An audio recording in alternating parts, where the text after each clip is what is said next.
con lo comercial, todo lo que es packaging, todos los envoltorios con las cosas que nos encontramos a diario, un paquete de algún dulce, de una galletita, de un paquete de café. Pero la idea es que conozcamos de manera resumida cómo se comportan las características de los sistemas, porque esos sistemas, algunos son utilizados para, en este caso que vamos a ver, la seguridad en los billetes. Los billetes es una de las tantas cosas que tienen seguridad. Está el tema de los cheques, todo lo que son papeles de valores, certificados, todo lo que lleva una medida de seguridad y un sistema de impresión puntual, ¿sí? Justamente ¿para qué? Para que se haga difícil su reproducción, su adulteración o falsificación, básicamente. Alteración o adulteración es lo que comúnmente se encuentra cuando se quiere reemplazar, cambiar, sustituir algún significado del documento en cuanto a valor. Así que bueno, comenzamos. Vamos a hacer una breve reseña histórica de la parte de la impresión. En el medio de la diapositiva tenemos a Juan Gutenberg. Juan Gutenberg no fue quien inventó el sistema de impresión, pero sí fue quien se encargó de difundir todos los conocimientos y la parte de la cultura que en aquella época era beneficioso solo para algunos, ¿sí? Y él lo que hace es lanzar ese conocimiento. Se convierte en alguien muy importante para la historia de la gráfica. Entonces dijimos que difundió masivamente mediante todo lo que él empieza a generar a partir de los tipos móviles de madera. Bien, en la parte superior izquierda de la pantalla tenemos el rollo que, bueno, en los comienzos de la escritura, por supuesto, antes todo era oral, hasta que aparece la escritura y el soporte, y empieza a aparecer el rollo, que era donde se escribía con un eje, podía ser metálico o de madera, era muy incómodo, pero bueno, eran los primeros vestigios, apariciones de los soportes para poder expresar de manera escrita, ¿sí? Esto era muy incómodo, bueno, eran por supuesto de papiro, o sea, los papeles podían ser de composición vegetal o animal.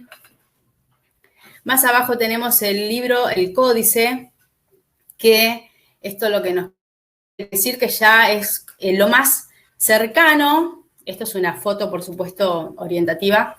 Es lo más cercano a lo que hoy sería o lo que conocemos como el libro. En ese caso eran unas hojas plegadas en forma rectangular, lo cual hacía que sea un poco más ágil la lectura, el uso, se podía escribir de los dos lados. Era un gran avance para la época.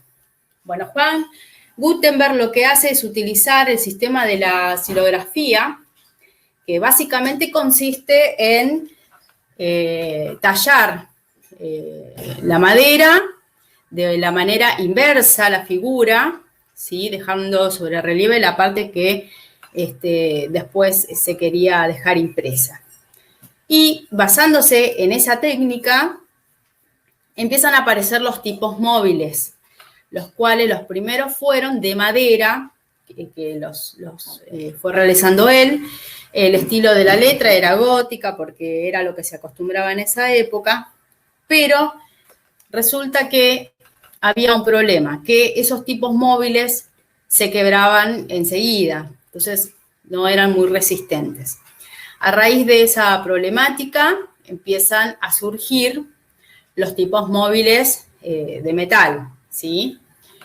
Bueno, entonces ya ahí tenía una variante, se podía, obviamente tenían otro tipo de uso, duraban más, se podían combinar los signos, y ahí es como empieza nuestro sistema tipográfico. El sistema tipográfico que conocemos comienza a raíz de estos tipos móviles.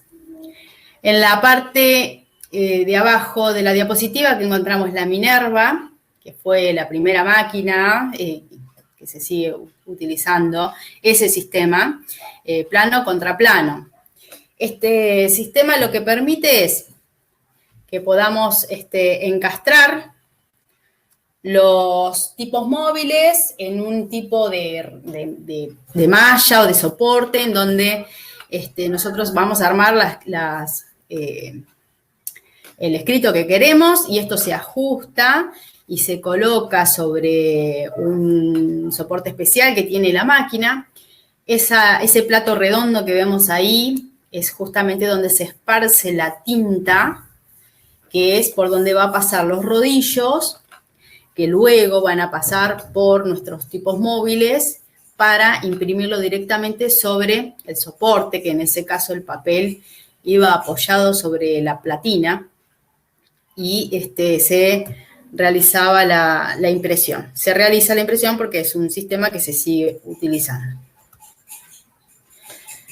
Muy bien, la impresión, entonces decimos que es la reproducción sobre papel, tela, cualquier superficie de algo que queremos transferir, un texto, un dibujo, mediante sistemas mecánicos como sería el tipográfico o digitales como los que ya conocemos que fue avanzando. Los elementos básicos de la impresión: necesitamos la forma impresora, la tinta, el soporte, una presión para poder obtener nuestro resultado impreso. Los tipos de impresión, según los sistemas que vamos a ver a continuación, tenemos en relieve, en superficie, profundidad y por tamiz o permeabilidad. Muy bien. Empezamos con el sistema tipográfico. El sistema tipográfico entonces tiene origen con esto de los tipos móviles, con la máquina, la Minerva. Es un sistema de impresión en relieve. ¿Qué quiere decir esto? Que lo que nosotros vamos a querer dejar impreso está por encima de la superficie, del resto. Esto hace que, se convierta o se clasifique en uno de los sistemas de impresión que estuvimos viendo en unas características. En este caso es directo, ¿por qué? Porque la tinta va sobre la superficie y de ahí directamente al soporte. No hay nada en el medio, no hay nada que se interponga.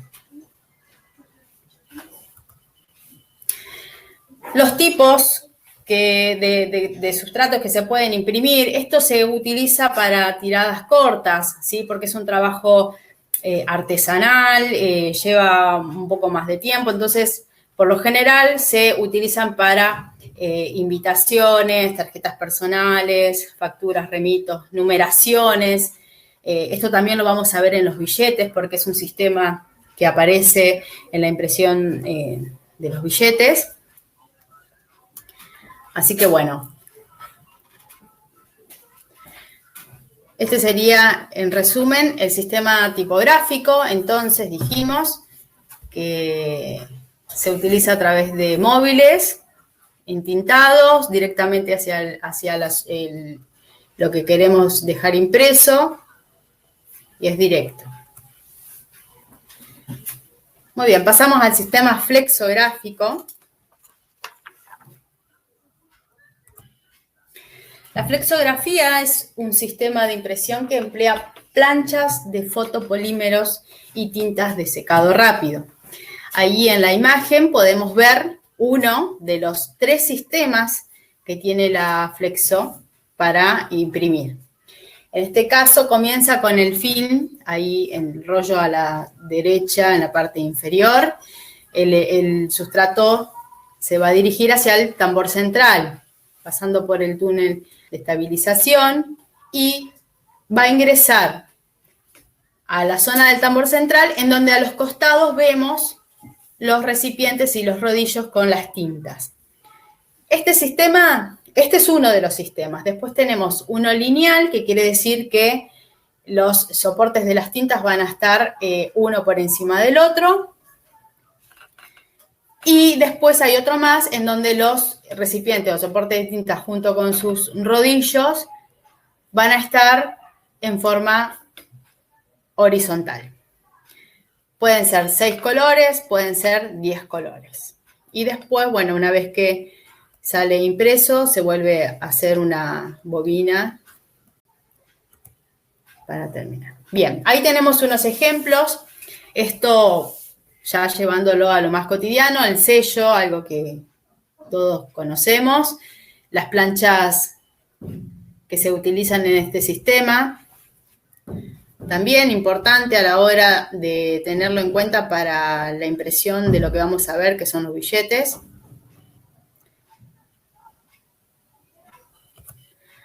Muy bien, pasamos al sistema de rotograbado o hueco grabado.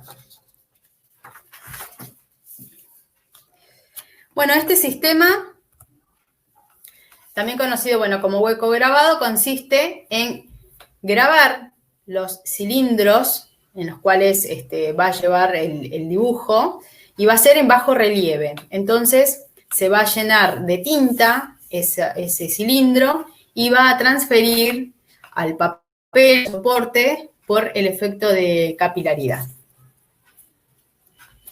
El antecedente de este sistema es el buril, que es una herramienta de metal que tiene una punta romboidal, la cual se utiliza para ir tallando la pieza.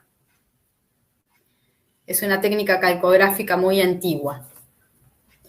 Ahí en la figura podemos ver los cilindros, la cubeta de tinta en donde se va a embeber, ¿sí? El cilindro tiene, entonces, dijimos, toda la figura que se quiere imprimir en su superficie, y entonces, a medida que va girando, va a ir tomando la tinta desde esa cubeta. Hay una racleta, una racla, que está con cierto grado de inclinación, lo cual lo que va a hacer es quitar el excedente de tinta para que no se produzca ningún empastamiento y demás.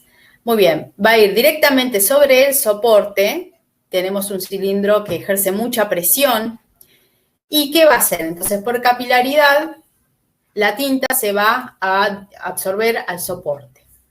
Las celdillas tienen distintas profundidades y eso le va a dar la tonalidad, o sea, tiene más tono o menos tono, dependiendo de la profundidad de las celdillas que tengan grabados estos cilindros.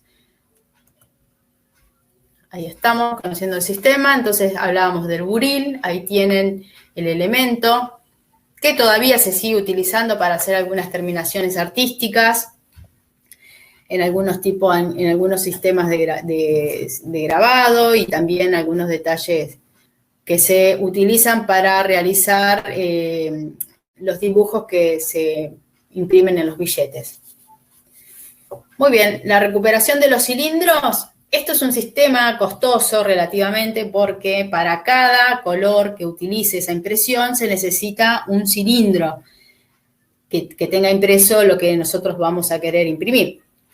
Entonces, lo que sí tiene, que es un sistema muy eficaz, que es muy nítido, no produce empastamientos, porque recordemos que como va a pasar por varias tintas, entonces se utiliza una tinta de secado rápido.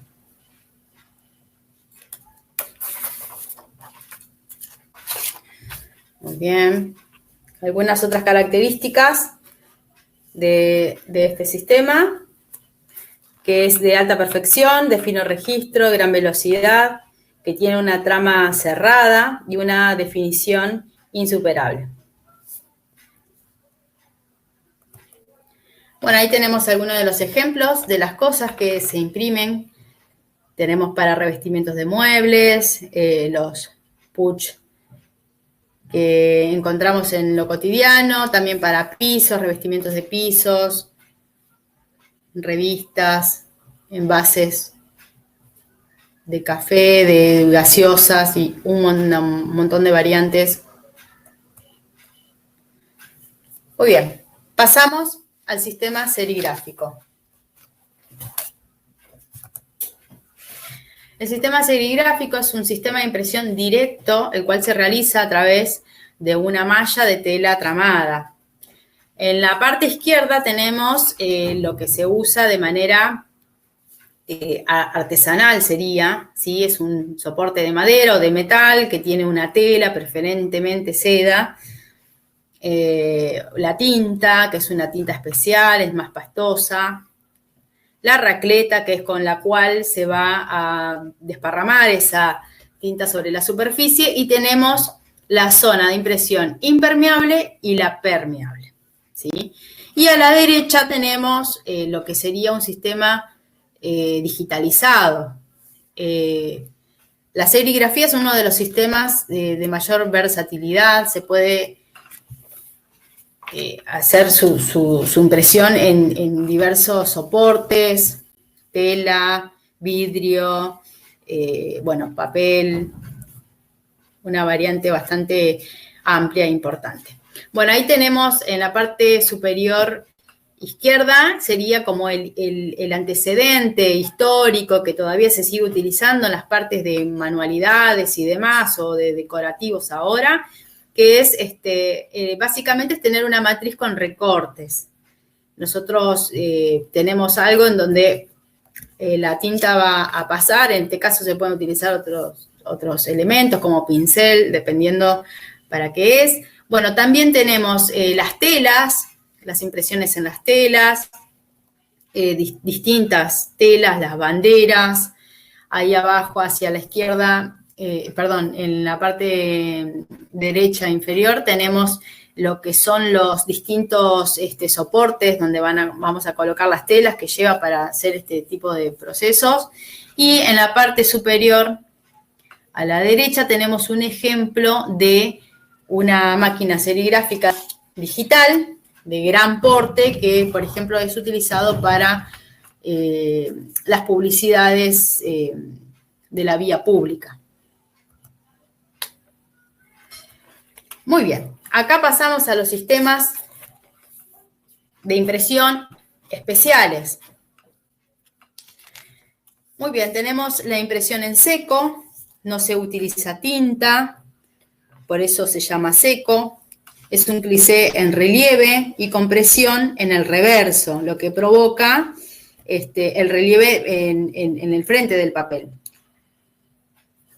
Después tenemos el grabado en el cuño de acero, que esto tiene que ver con un sistema y se realiza el bosquejo sobre la superficie y después se hace como un reempuje de lo que nosotros vamos a querer dejar grabado ahí, y tiene una terminación manual, lo cual lo hace artístico y costoso, pero bueno, estas placas nosotros los conocemos, los vemos siempre los médicos o en estudios de abogado. Bueno, ese es el sistema entonces grabado en acero o cuño de acero.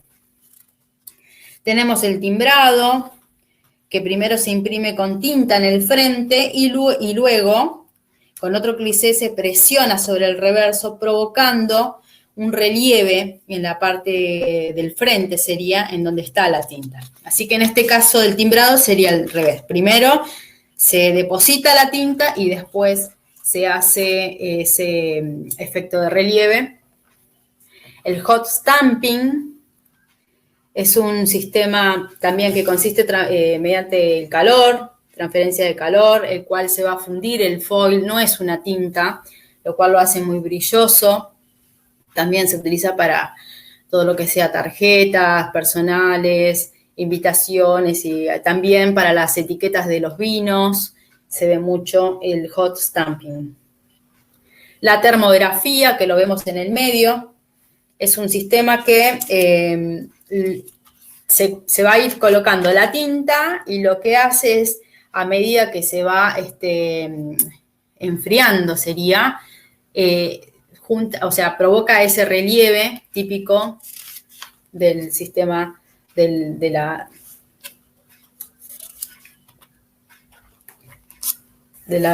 parte vamos a decir, donde se ejerce el calor en la impresión. Y después tenemos otro sistema muy interesante, que es la tampografía, que vemos hacia abajo. Este es un sistema muy versátil también, pero tiene una característica muy particular, que lo que hace es imprimir en las superficies curvas, cóncavas y convexas.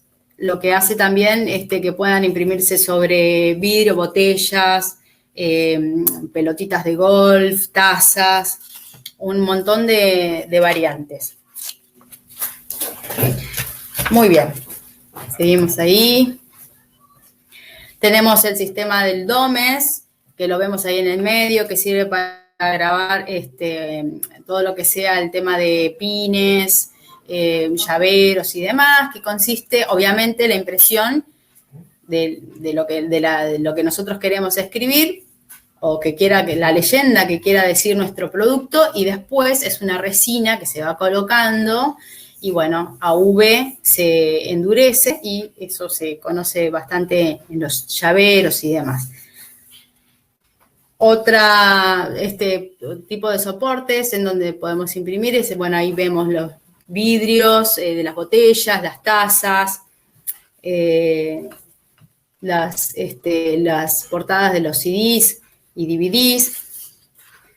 Tenemos en el medio lo que serían las tarjetas, que ahí hay una diferencia entre lo que es refractario y lo que sería el holograma.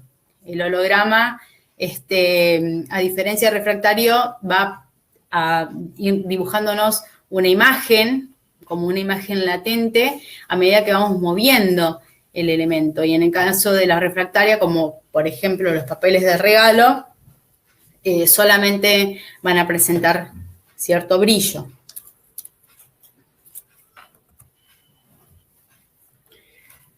Muy bien, pasamos al sistema offset. Ahí vamos. Sistema de impresión indirecto.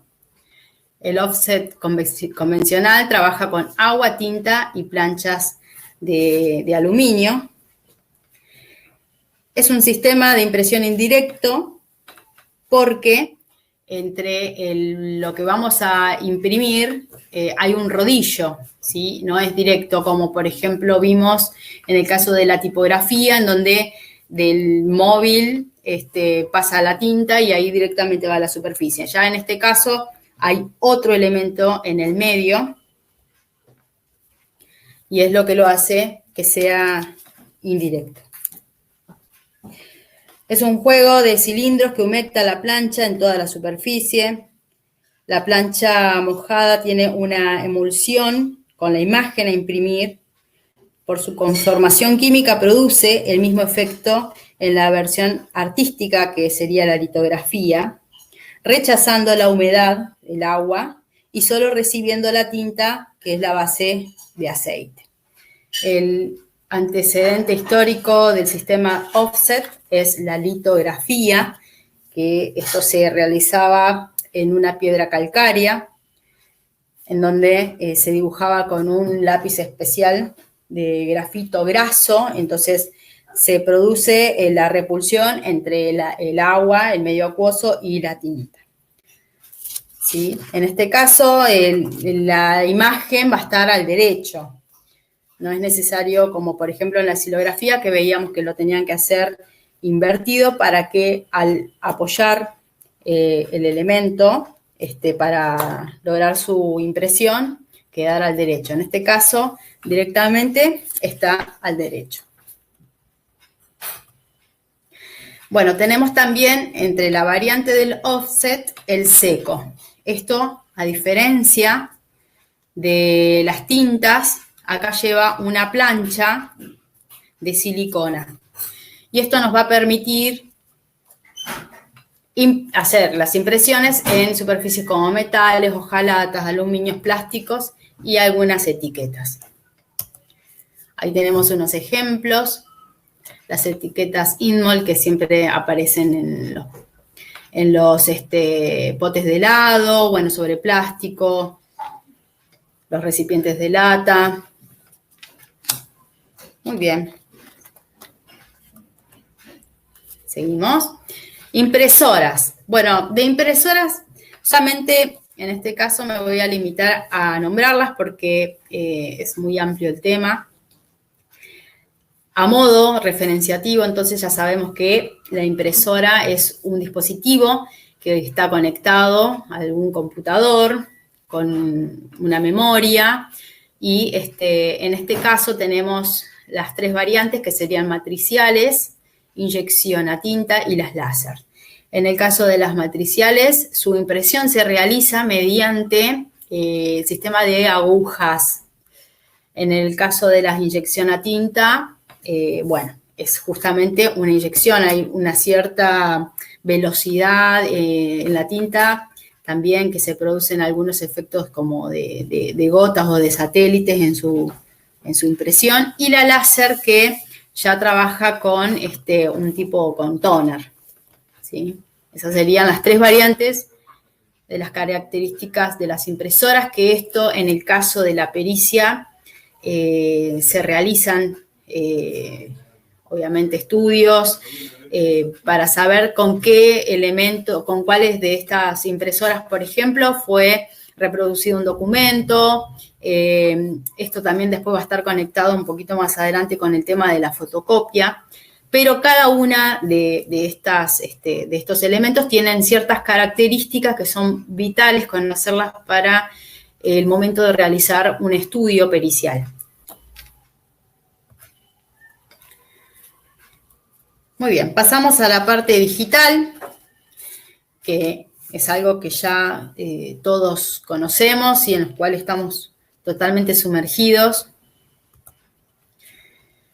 Muy bien, el origen de lo digital tiene su conocimiento con la fotoconductividad, ¿sí? Que es lo que le da lo que nosotros conocemos como fotocopia o copia, en donde el tóner se adhiere a la huella dejada sobre el papel, el cual contiene una carga electrostática. El procedimiento y el principio básico es el de la fotoconductividad, en el caso de la fotocopia, en donde se trata de dejar una huella electrostática de un polvo inverso, positivo, sobre la hoja. Posteriormente, con una carga opuesta, negativa, se efectúa la lluvia atomizada de un polvo ultrafino llamado tóner o tinta seca. Esta acción revela la imagen por atracción de ambos polos, pegándose el tóner sobre la huella electrostática en el papel. Y luego un fusor de alta temperatura solidifica el tóner fijándolo definitivamente. Bueno, ese sería el procedimiento o lo que sucede dentro de la máquina de la fotocopiadora. Y es lo que después vamos a tener como digital. En lo digital se trata de un sistema de impresión a través de conexiones directas en computadoras, en donde, por ejemplo, a diferencia de una fotocopiadora, si yo quiero realizar 10 fotocopias, el cilindro que me va a provocar esta carga electrostática y demás, va a pasar 10 veces por el soporte. Va a ser 10 veces la lectura. En el caso de lo digital, va a pasar una sola vez, me va a hacer esa lectura, eso va a quedar almacenado en la parte digital y entonces después vamos a poder nosotros hacer todas las reproducciones que queramos a partir de una sola vez que se produce ese trabajo de lectura en el soporte con este cilindro. A diferencia del tóner que necesita en el caso de la fotocopiadora calor para que quede fijado en la superficie, en este caso y es uno de los avances, el toner se fija y no necesita temperatura. Eso es una de las grandes diferencias entre la fotocopiadora y la impresión digital. Muy bien, ahí vamos a pasar ya a la identificación de los sistemas de impresión, de todos estos que estuvimos hablando y viendo.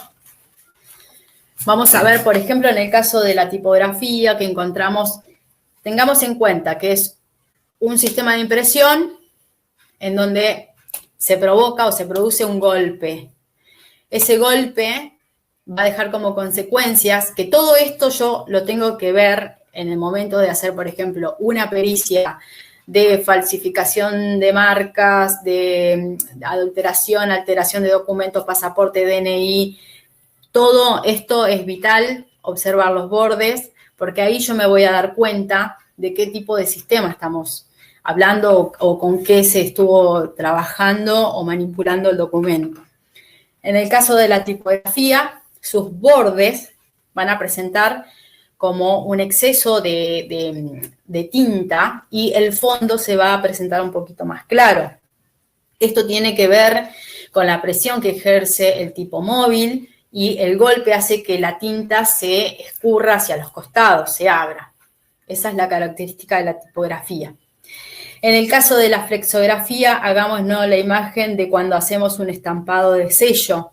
Como es una tinta especial, justamente que no se va a correr demasiado, lo que hace es como reabsorberse cuando el elemento, ya sea de impresión o el elemento sellador, cuando levantamos, la tinta hace como una pequeña capilaridad y deja como una zona más gruesa en su borde.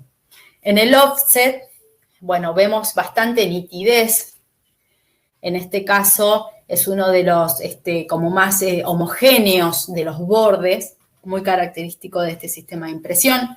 El hueco grabado, como si recuerdan que decíamos que tienen unas celdillas, o sea, todo está hecho por celdillas en este caso, entonces ahí vemos la característica del borde, que deja como un serruchito, como algo en zigzag. Esa es la característica de los bordes del sistema de impresión de hueco grabado. En el caso de la serigrafía, recuerdan que se utiliza una tinta mucho más pastosa, donde pasamos la racla, donde hay una superficie que absorbe. Bueno, la característica puntual de ese sistema es el dentado. Deja ese tipo de desprolijidad en sus bordes, dado por la tinta, por un lado, y por el sistema en sí, ¿no? Es más artesanal, no hay una presión, en este caso, por ejemplo, una presión de una máquina. Quizás en la parte digitalizada el borde dentado sea menor, pero esa es la característica puntual de ese sistema. Inyección de tinta, ahí vemos que tiene que ver con las impresoras. Inyección, o sea, es literalmente una inyección, pero de tinta.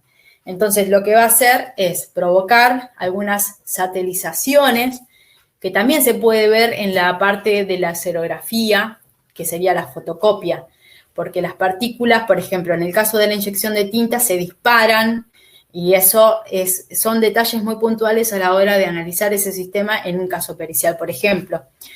Y en el caso de la serografía también, hay que ver que se van a ir encontrando como en las partículas de tóner desparramadas que se escapan y que después pasan por ese fusor y quedan fusionadas en el papel. Entonces esas son las características y puntuales de estos sistemas. Y también pareciera, por ejemplo, en el caso de la serografía, como que tiene cierto relieve. Y en el offset digital, ahí vemos unos blancos que deja este sistema de impresión. A diferencia del offset anterior, que es mucho más homogéneo, en este caso se observa esos blancos y un dentado también, como que no es totalmente curvo la parte de las de las tipografías. Muy bien, pasamos a las tintas y papeles de seguridad. Tintas de impresión y de seguridad. Las tintas de impresión son una fina dispersión de pigmentos o derivados de colorantes en un medio líquido de viscosidad variable que llamamos vehículo. Esto también, por ejemplo, en el caso de una virome, ¿sí? Necesitamos que esa tinta de la virome pueda ser depositada a medida que vamos realizando el trazo. Entonces, necesitamos un vehículo para que pueda producirse la coloración sobre la superficie. Bueno, su estructura y composición están condicionadas dependiendo lo siguiente, o sea, depende del sistema de impresión, la forma, el tipo de máquina, el soporte que vamos a imprimir, los requisitos y algunas resistencias físicas, mecánicas y químicas que tienen que ver, por ejemplo, con los soportes, más que nada, con las tintas. Bueno, eso todo es lo que influye en este sistema. Muy bien, los papeles de seguridad.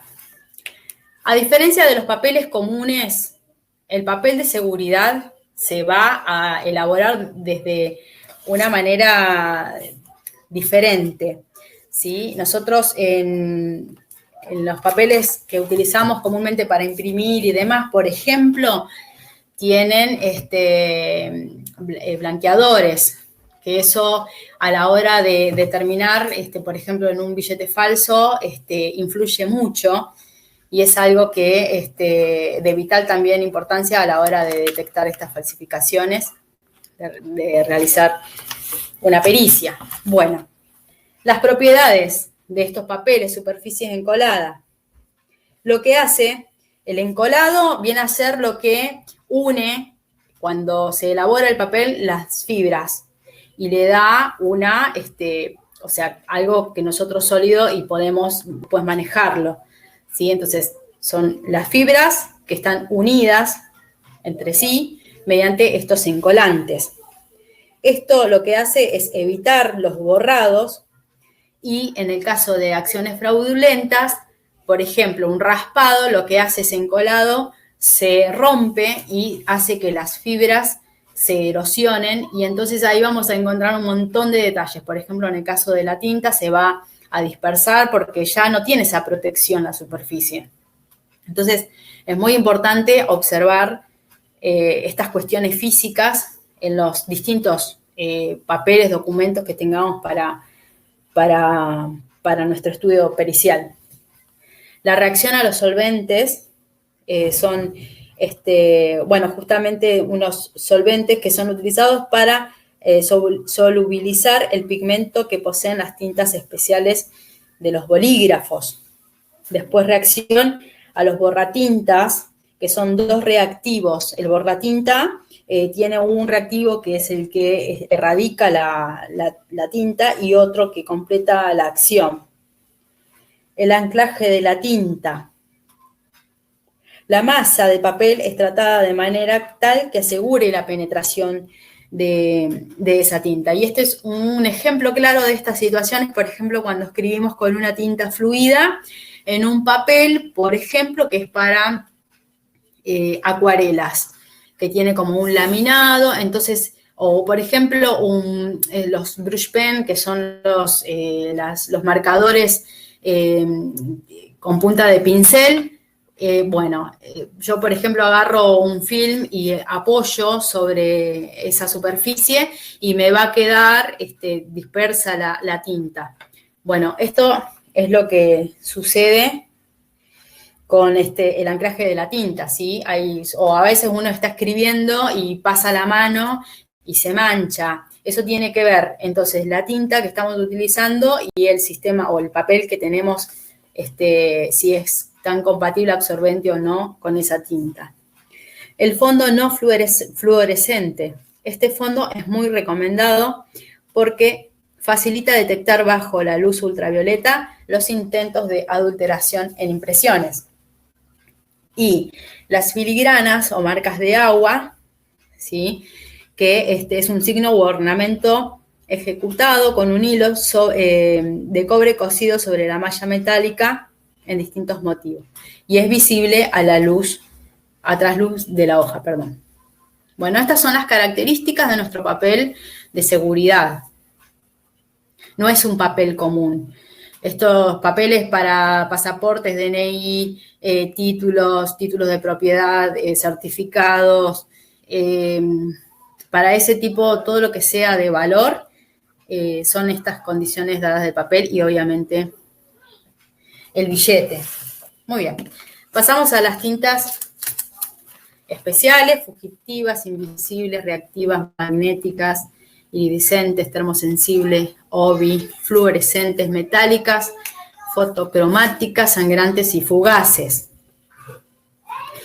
En el caso de las tintas fugitivas, son tintas sensibles al agua, al alcohol y a otros reactivos químicos y procesos físicos, de manera tal que al entrar en contacto con ellos, desaparecen, sufren deformaciones, como vemos ahí en la imagen, manchas o ligeras fluorescencias.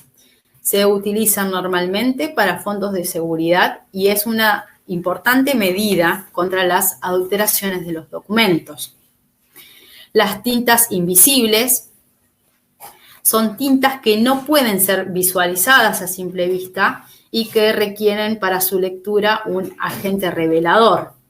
Por ejemplo, la luz ultravioleta, el infrarrojo, rayos X, vapores de yodo. Las tintas reactivas, a diferencia de las tintas fluorescentes, al ser sometidas a la luz ultravioleta, no se ven fluorescentes, sino que cambian de color. Ahí tenemos un ejemplo.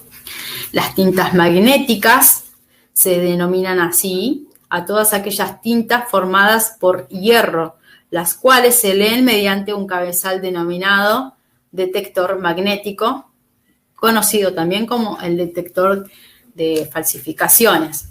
Las tintas iridiscentes son aquellas que cambian de brillo según la incidencia del ángulo de la luz. Bien. Seguimos.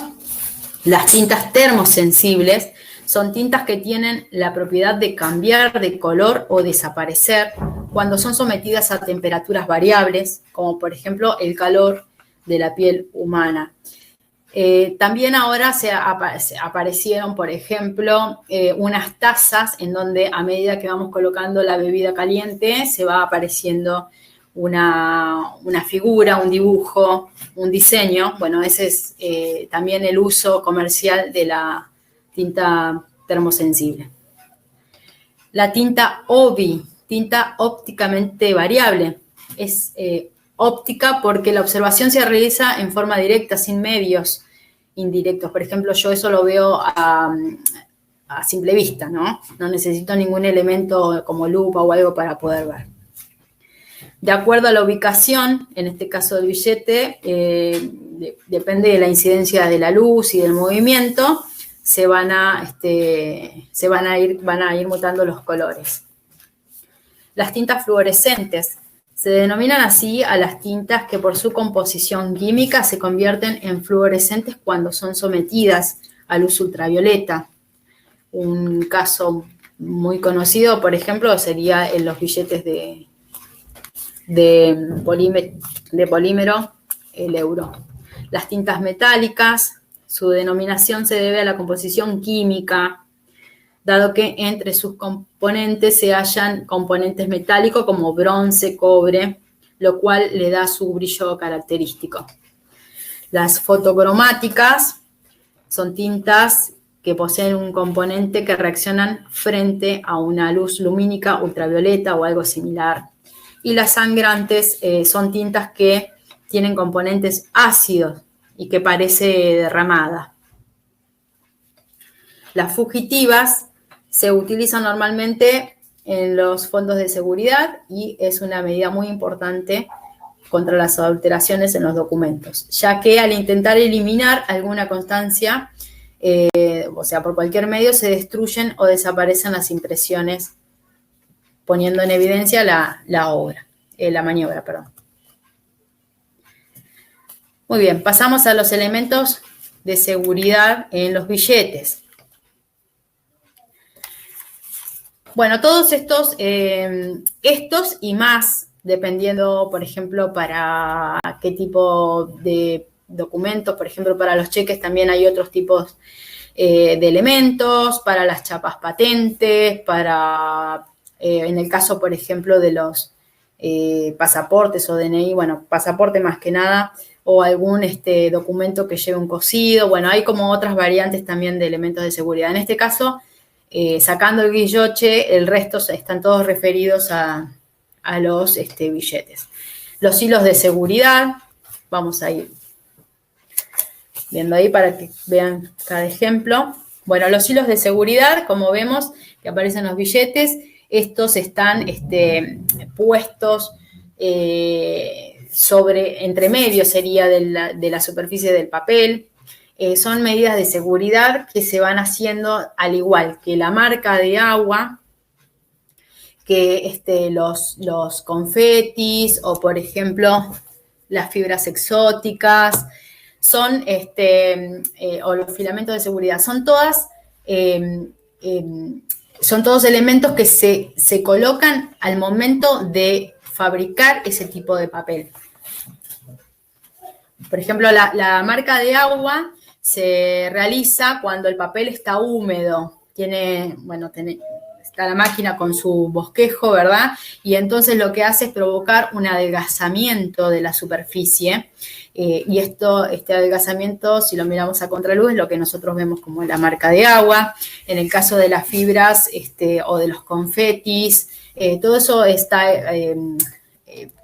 puesto como aleatoriamente a medida que se va produciendo el papel de seguridad.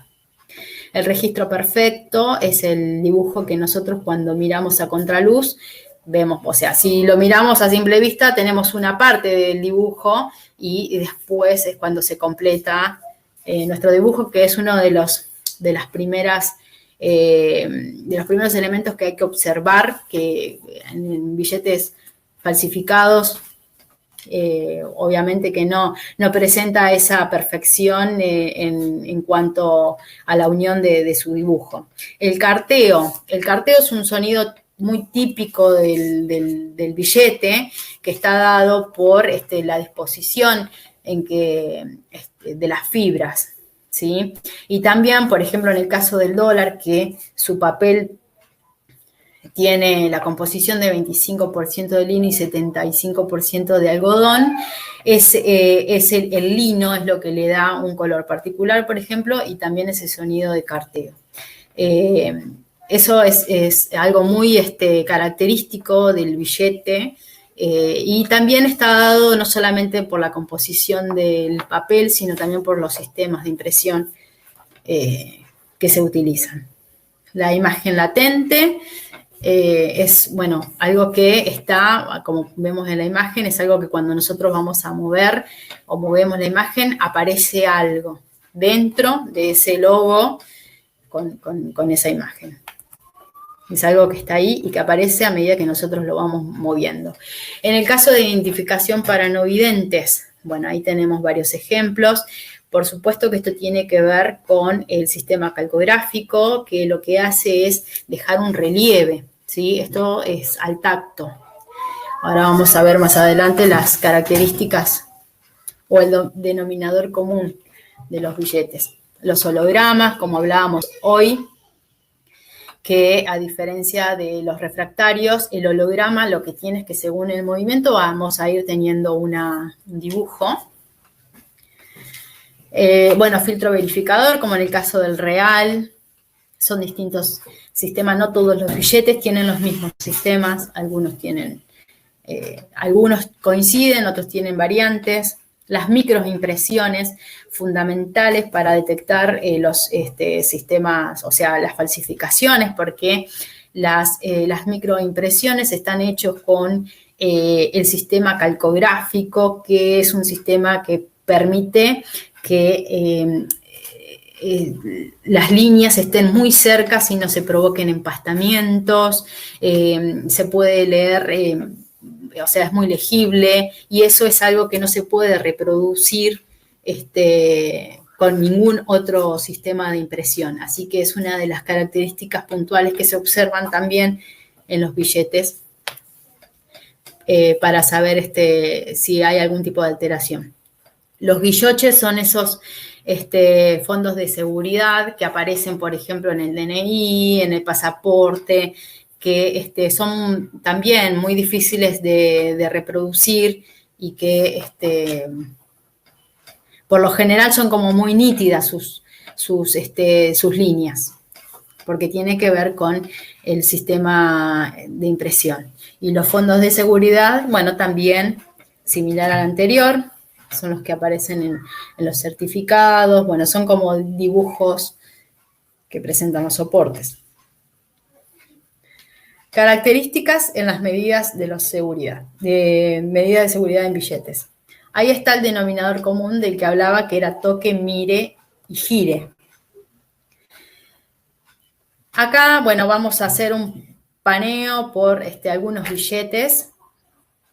No me voy a detener mucho en las características puntuales, sino que ahí es un poco ver lo que hablé recién de las medidas de seguridad y las características puntuales, ¿sí? Como, por ejemplo, la identificación para los no videntes, la tinta OBI, ópticamente variable, la microletra. En el caso de las numeraciones de los billetes, se realizan con el sistema tipográfico. Lo que provoca esa nitidez en la imagen está hecho todo con el sistema calcográfico, que es lo que permite hacer estos microtextos, lo cual hace que las tintas no se empasten y sea perfecto. El mejor ejemplo es observar los ojos de los próceres, en este caso de los animales. Es una nitidez y es lo que hace al tacto cierta rugosidad. Bueno, ahí vamos a conocer un poquito billetes de algunos lugares.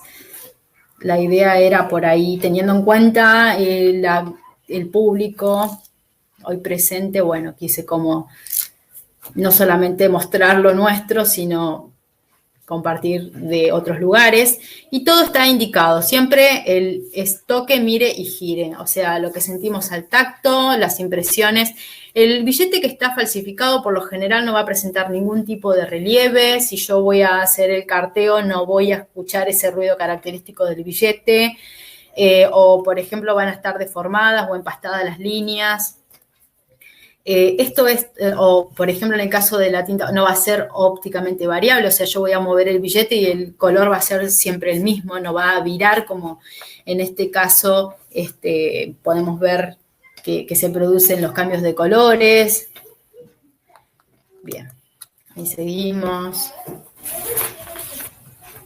Esta información se puede obtener de las páginas de los bancos, que es para los usuarios, para conocer justamente la impresión en offset, también en seco, que vimos, en este caso, arriba en el billete de 100, arriba del prócer, tenemos el número 100 que se ve como a contraluz. Bueno, eso es el offset seco. Okay. Seguimos acá. Ahí abajo, en el reverso del billete de 200, por ejemplo, tenemos las fibrillas fluorescentes, cómo reaccionan. Que ahí está la importancia del papel, de que el papel, o sea, que se utiliza para valor o para billete, que no usa blanqueador óptico, porque la idea es que cuando se lo exponga a la luz ultravioleta, lo que nosotros tenemos que ver o lo que tiene que resaltar son esos elementos de seguridad de los que hablamos, las fibrillas, las fibras exóticas, los confetis, todo eso tiene que resaltar. En un billete que está falsificado no va a pasar eso. Bueno, ahí conocemos un poquito de México, también todo tiene lo mismo, coincide con lo mismo, algunas variantes o no, pero los sistemas del hilo dinámico, los relieves sensibles al tacto, el sistema tipográfico en las numeraciones, la tinta de la OBI, en marca de agua, se repiten son los sistemas de seguridad en distintos billetes. Vamos viendo. Las microimpresiones, los registros perfectos, las distintas, las bandas. Hay una banda que está dentro del papel y la otra es la que tiene el aventanillado, que es la que se ve, la banda de seguridad. Todo coincide, toque, mire y gire. Tenemos un billete de Bolivia. Tenemos el dólar con su última modificación, la banda de seguridad, que es 3D. Esto que coincide que también los billetes, hay billetes de México que tienen, que esto lo que hace es, por ejemplo, a diferencia de una banda de seguridad común como con hológrafa, esto lo que hace es, a medida que nosotros movemos el billete, si nosotros movemos de manera vertical, el dibujo se va a mover horizontal y viceversa. Esa es la diferencia con la banda anterior, esta es 3D.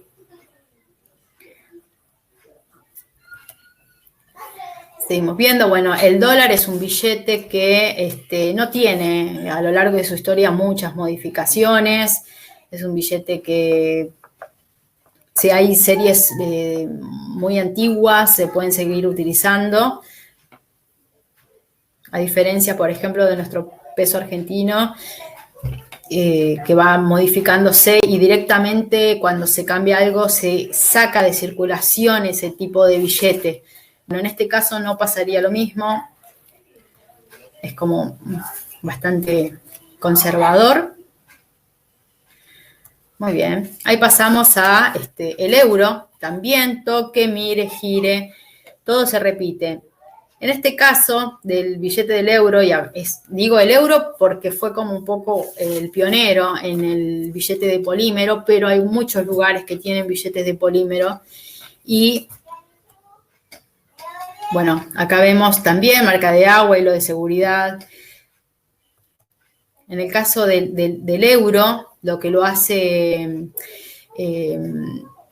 casi, pues, o sea, está como estipulado que no se puedan producir falsificaciones debido a su soporte al polímero. Me voy a detener un minuto hablando de esto. El billete del polímero está hecho con un material, obviamente, que es de polímero, que se funde y que se genera como un film, ¿sí? Lo cual, para que se pueda elaborar ese billete, van a necesitar, por ejemplo, de ambos lados, 5 capas de una pintura blanca opaca y sobre ella es cuando se empiezan a imprimir los distintos sistemas de seguridad.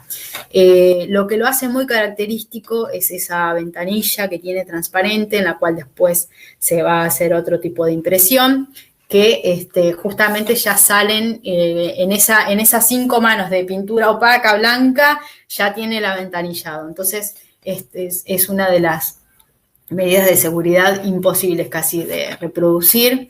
Y bueno, no se rompe, resiste al agua, es mucho más limpio, duradero. Y también, bueno, conservan esas medidas de seguridad como el resto de los billetes. Bueno, acá, a modo ya casi de cierre, les traigo unos ejemplos de los billetes, de las diferencias de los billetes falsificados. Como habíamos hablado, la importancia del papel que se utiliza para el billete, que no tiene que reaccionar a la luz ultravioleta justamente para que puedan resaltar los elementos de seguridad. En el caso, por ejemplo, de la imagen inferior izquierda, ahí vemos cómo resalta, o sea, el original es el opaco, que resalta el hilo de seguridad, las fibrillas, y el papel obviamente no reacciona porque no tiene blanqueador óptico. En el caso de que está abajo, lo primero que reacciona es el papel.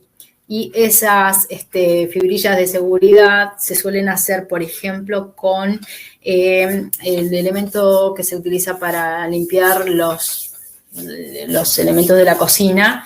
Acá la conocemos como virulana, que es, bueno, un elemento muy particular, y se suele utilizar, por ejemplo, eso, para hacer o reemplazar las ventanillas, esos aventanillados de los hilos de seguridad. Se suele recortar rectangulitos de papel, de algún papel metalizado, o, por ejemplo, para simular la banda de seguridad que va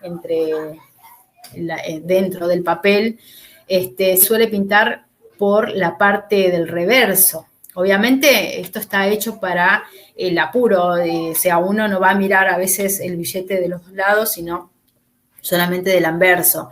Entonces hay muchas falsificaciones que se hacen en el reverso del billete. Que obviamente cuando miramos a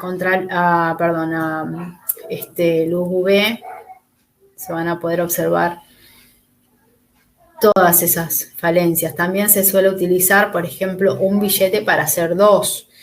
Se utiliza la parte donde está la tinta óbil, la numeración y el detalle para los no videntes. ¿Por qué? Porque a veces, o sea, esto teniendo en cuenta cómo uno cuenta el dinero, lo que mira es esa parte del billete y el resto no. Entonces, bueno, son como distintas técnicas que tienen para ir falsificando, ¿verdad? Bueno. ¿Qué se observa, qué se secuestra, en un lugar, vamos a decirle escena del crimen, porque más allá de que no haya algún hecho, bueno, puede ser que no, pero supongamos que sea una gran estafa o lo que relaciona todo el documento, billetes, cheques, títulos de propiedad, no deja de ser un crimen de guantes blancos.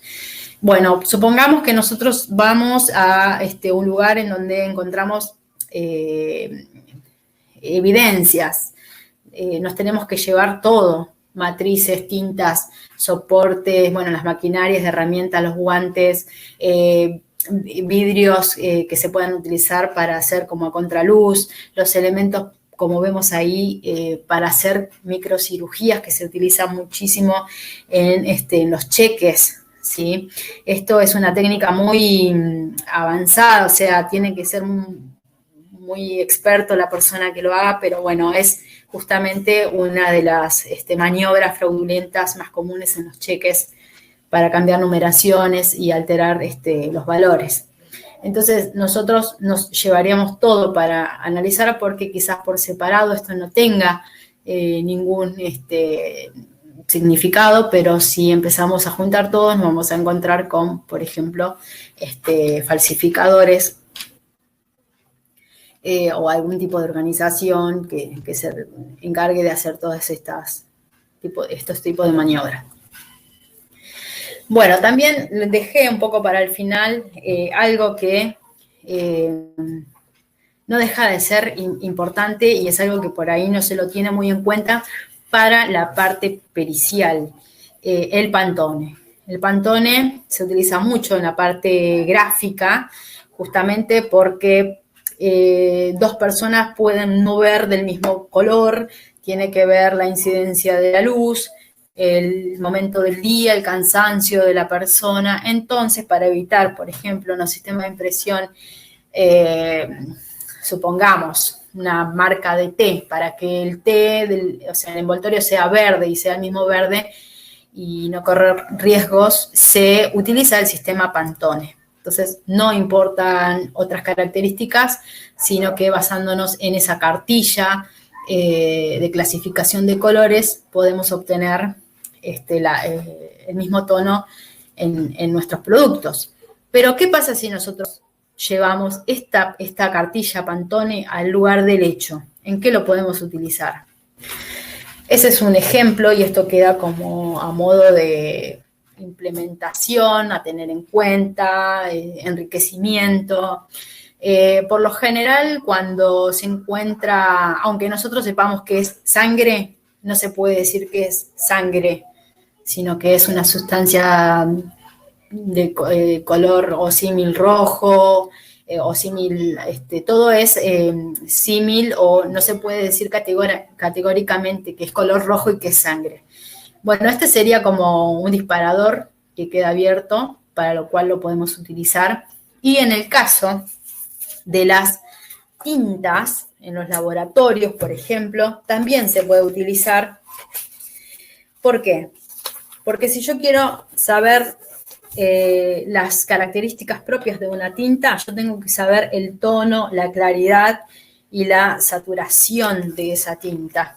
Y ahí tengamos en cuenta que nosotros, por ejemplo, estamos cansados, tenemos una luz fría, una luz cálida, el soporte es blanco o es más amarillento. Pueden haber un montón de variantes que hacen que nosotros no veamos puntualmente cómo es el color de lo que estamos estudiando. Bueno, esto es estudiando un poquito y trayendo a la memoria todo lo que aprendimos y encontrándome con el Pantone tan separadamente, ¿no? O sea, sistema de impresión Pantone, y de repente viendo las problemáticas que se pueden presentar en el estudio de las tintas, también lo planteo como a modo de disparador, la posibilidad de tener ese Pantone a disposición en un laboratorio para cualquier tipo de, más que nada si trabajamos con sistemas de impresión o falsificaciones en billetes, en documentos puntuales. Pero bueno, me pareció algo muy novedoso, si se quiere, unir estas partes, que no sea solamente para el sistema de impresión gráfico dado para la parte comercial. Bueno, acá les dejo a modo ya de final unas películas para los que quieran ver. Los falsificadores, obviamente, billete, el dólar, Atrápame si puedes, se ve mucho de cheques. Y en El nombre de la rosa, ahí vemos, por ejemplo, La tinta invisible. Y bueno, tiene que ver más con los manuscritos y demás. Pero bueno, me parece que son 3 películas que está bueno tener en cuenta, verlos y prestar atención ahora, por ejemplo, las máquinas, como en el Atrápame si puede, el tipo de máquinas, de las cuatricromías, cómo se alteraban los documentos. Ahí hay una alteración en caso de abogado, médico, esto de que él viajaba de avión, o sea, los cheques emitidos por la empresa. Bueno, un montón de cosas ahora con todo este pantallazo por ahí pueden prestar atención. En caso de los falsificadores también, dólar, sistema de impresión, ahí está el señor con los guantes, obviamente. ¿Por qué?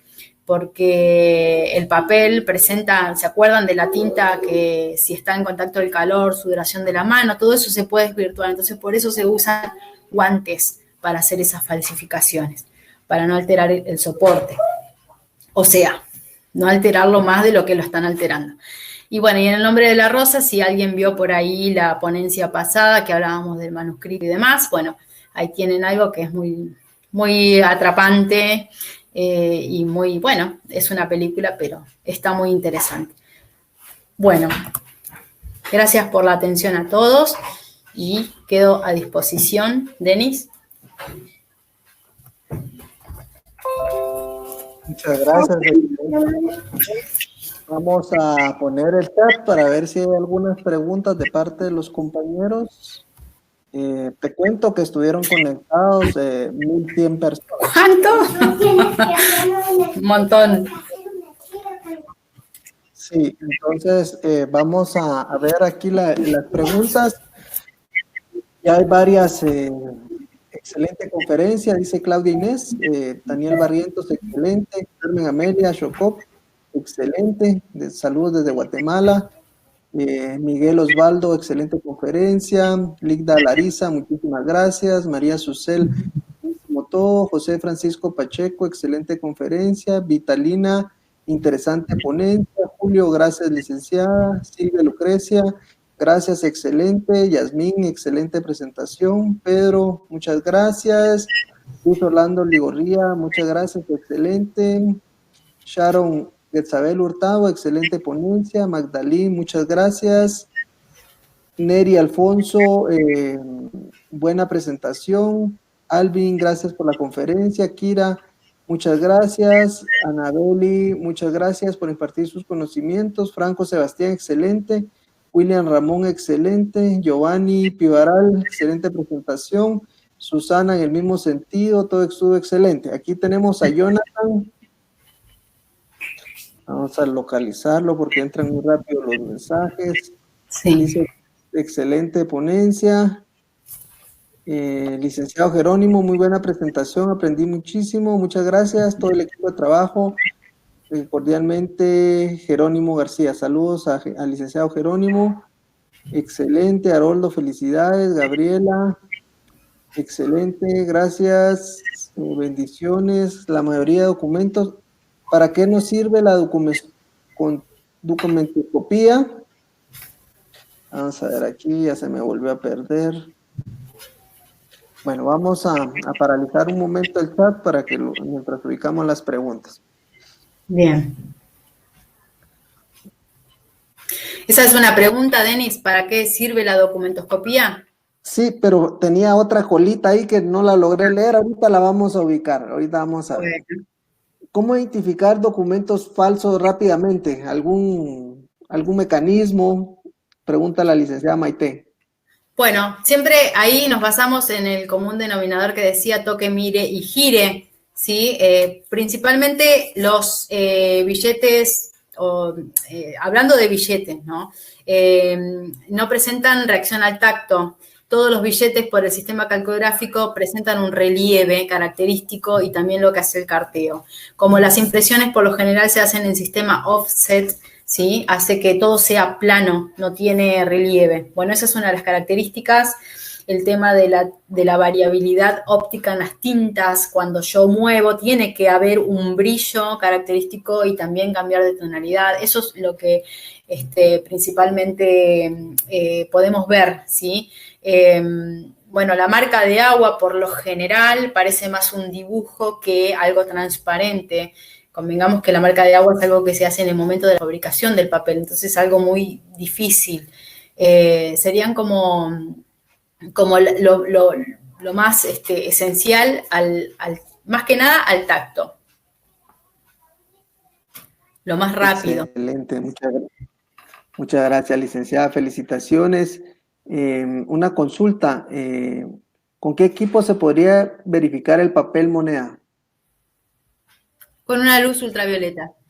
Luz ultravioleta, obviamente que si tenemos el video espectro comparador, que es un equipo muy costoso y que lo tienen algunas instituciones, ahí tenemos distintas luces, infrarrojo, vamos a poder ver distintas reacciones de los papeles. Pero, por ejemplo, con luz ultravioleta y en el caso de no tener nada con una buena lupa, obviamente vamos a necesitar las luces porque hacen al estudio pericial, pero por ejemplo, si para empezar con una buena lupa cuenta hilos, yo me puedo fijar en el tramado de las microimpresiones, por ejemplo, en el dólar o en el resto de los billetes, todas las inscripciones que tienen sobre los cuellos o los bordes, que por lo general hacen mención al banco emisor y al monto del billete, ¿no? Al valor. Tiene que haber nitidez. Nitidez es la clave. O sea, si ya encontramos empastamiento, entonces puede ser que haya algún tipo de falsificación o alteración. Muchas gracias.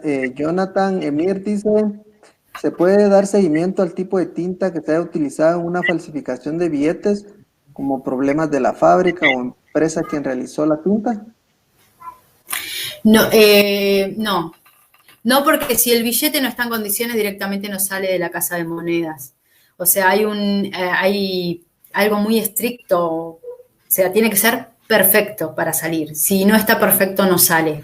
Esto teniendo en cuenta de algo original. Después, alteraciones, y es muy distinto. Podríamos hacer cromatografías y tener alguna base como de datos, una estadística, pero bueno, es un poco está bueno como experimento y tenerlo, pero es muy difícil seguir la línea, salvo que, por ejemplo, haya una investigación grande en donde ya se esté sospechando y tengan algún sistema puntual y los billetes coinciden. Bueno, pero eso es un trabajo de investigación, por supuesto.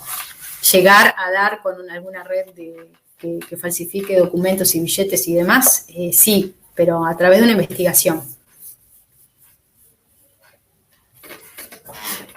Priscila Andreina Chacón indica, quisiera saber cómo podemos saber la falsificación de un documento en el momento de un juicio y si es de importancia para cerrar un caso. O sea, dice que se dan cuenta, o sea, lo que entiendo yo que el documento aparece en juicio. ¿Cómo podríamos detectar si es falso o no es falso?